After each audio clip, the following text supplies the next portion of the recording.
Bien, comment on met des échanges? On va supprimer ce modèle et celui-là aussi. Et on va mettre des échanges.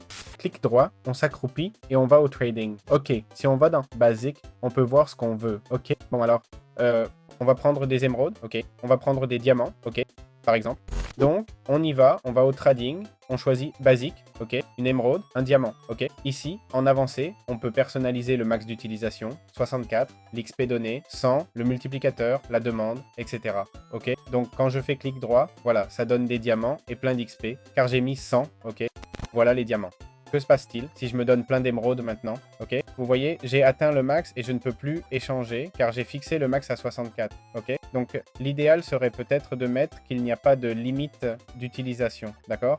Ou un max d'utilisation de 99 000 ou un minimum pour réinitialiser la récompense. Ok.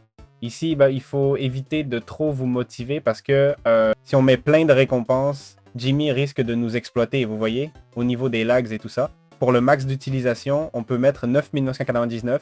Pour l'expérience max, attention, on peut mettre 999. Si on n'échange qu'un seul, vous allez halluciner.